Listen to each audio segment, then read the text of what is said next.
Bom dia. Gálatas 2, a partir do versículo 11. Carta de Paulo à igreja, ao povo na Galácia, capítulo 2, versículo 11. Quando, porém, Pedro chegou a Antioquia, eu o enfrentei face a face por causa da sua atitude reprovável. Nós vamos ver que não é porque Paulo andou com Jesus, tudo isso, todo mundo estava respeitado no meio cristão ali, que Paulo, que chegou depois, ia concordar com ele, e não concordou. Quando, nós vamos ver à frente aqui, quando Pedro desceu a Antioquia, Paulo brigou com ele, chamou a atenção dele na presença de todo mundo. Não foi quieto, não, foi na presença de todo mundo. E Paulo relata aqui, por causa do comportamento de Pedro. Nós vamos ver aqui que antes de Pedro, antes dos irmãos de Jerusalém, da igreja, né?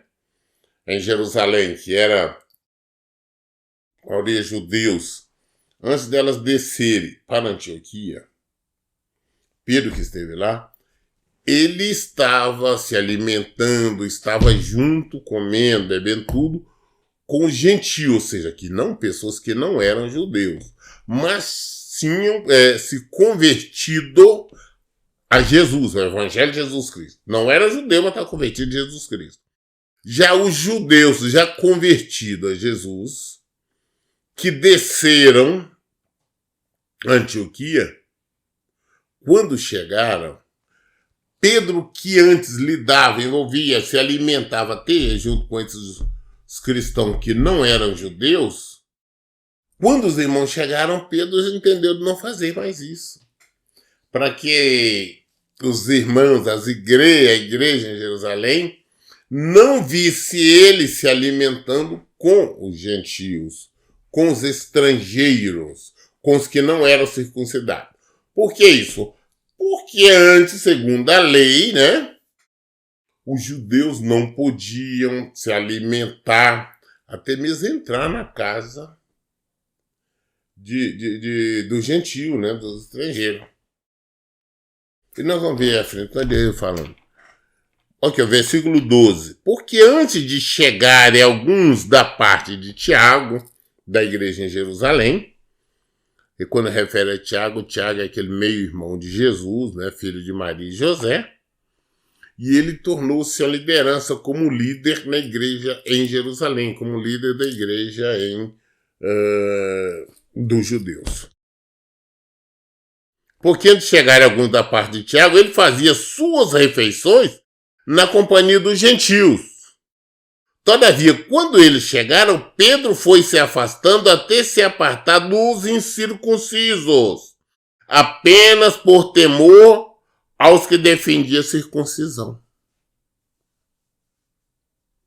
Ou seja, só porque desceu o pessoal lá da igreja, os irmãos desceram de Jerusalém, ele não quis mais, ele foi se afastando dos incircuncisos, porque os circuncisos vieram de Jerusalém.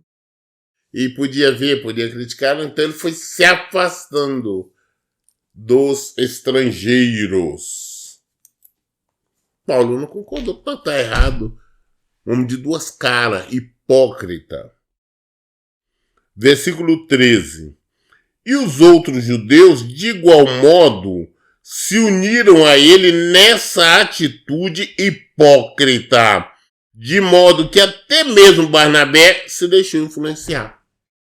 Então, até mesmo os outros judeus convertidos que antes também estavam ali convivendo com os cristãos convertidos, os incircuncisos, os gentios convertidos, também foram influenciados pela atitude de Pedro, começaram a se afastar, se distanciar dos estrangeiros, dos gentios.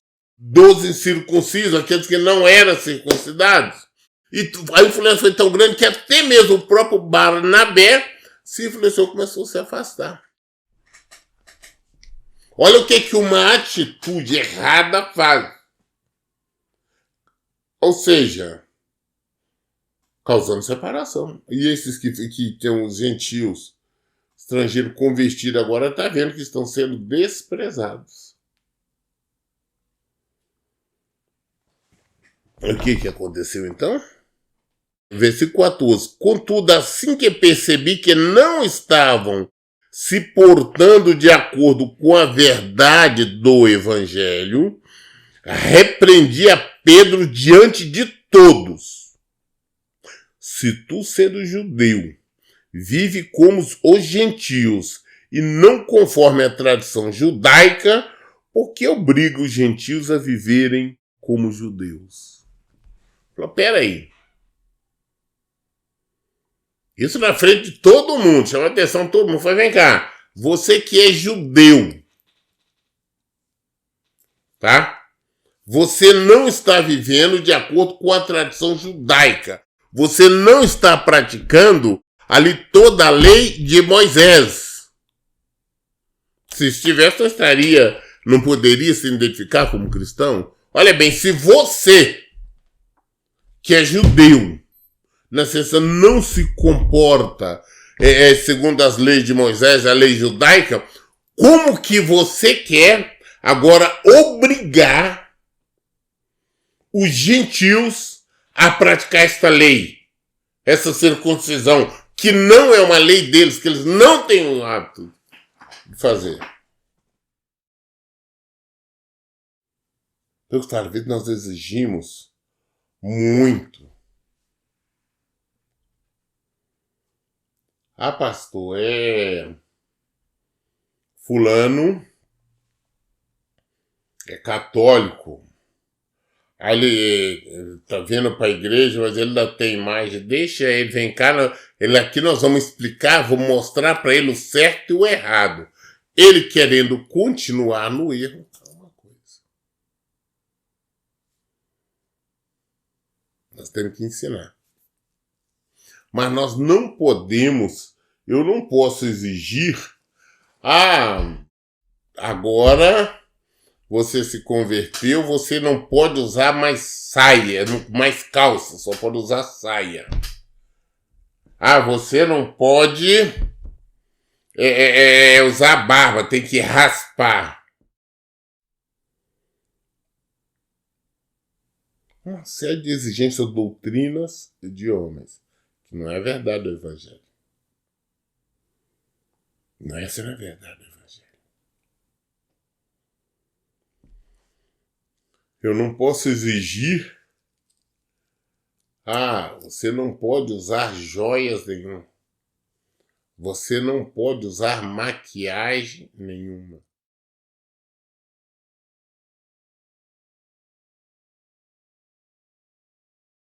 Isso não é verdade do Evangelho. Então Paulo chamou a atenção dele em público. Em público. Aí no versículo 15 ele diz, nós, judeus de nascimento, e não pecadores como gentios, estamos plenamente conscientes, entretanto, que o ser humano não pode ser justificado pela prática da lei, mas somente por meio da fé em Jesus Cristo. Sendo assim, nós também viemos a crer em Cristo Jesus, a fim de sermos justificados pela fé em Cristo, e de forma alguma pela prática da lei, porquanto é certo que praticar a lei, ninguém será capaz de ser justificado. Olha que Paulo está chamando a atenção, está pregando para Pedro em público. Presta atenção. Fala, você tem que saber que pela lei ninguém é justificado. Nós somos judeus, nós sabemos que ninguém é justificado pela prática da lei. Somos justificados todos pela fé em Jesus Cristo.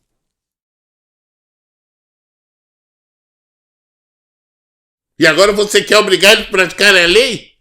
Quer que as pessoas se circuncidem?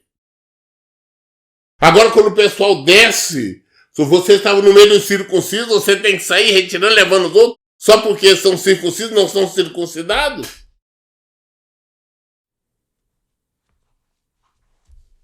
O que é circuncisão? A prática da lei, o mandamento da lei, da época de Moisés. Mas nós somos justificados pela fé em Cristo. Não somente os judeus, como os não-judeus, os circuncisos, todo mundo. Temos que circuncidar o nosso coração. Versículo 17. Contudo, se buscamos ser justificados em Cristo, descobrimos que nós mesmos somos pecadores. Será Cristo, então, um ministro do pecado? De forma alguma. Falou, olha, se nós buscamos ser justificados em Cristo, por que nós estamos buscando justificação em Cristo? Porque somos pecadores. Então nós sabemos que somos pecadores. Se nós não fôssemos pecadores, não precisávamos sermos justificados em Cristo. Por que Cristo nos justifica? Porque nós somos sujos, irmãos, pecadores. Ele que nos perdoa, que nos salva. Então o que ele estava com tudo, se nós buscamos ser justificados por Cristo, descobrimos que nós mesmos somos pecadores. Será Cristo então ministro do pecado? De forma alguma. Porque ele justifica os pecadores, que somos nós. Então ele é ministro do pecado? Ele justifica o pecado? Não, ele perdoa o pecado, ele apaga o pecado. Ele não defende o pecado. O versículo 18 fala, ora, se procuro reconstruir aquilo que já destruí, prova que sou transgressor. Versículo 19. Pois, por intermédio da lei, eu morri. Morri para a própria lei. Por intermédio da lei. Eu morri para a própria lei. Com o propósito de viver tão somente para Deus. A própria lei falava da vida de Jesus.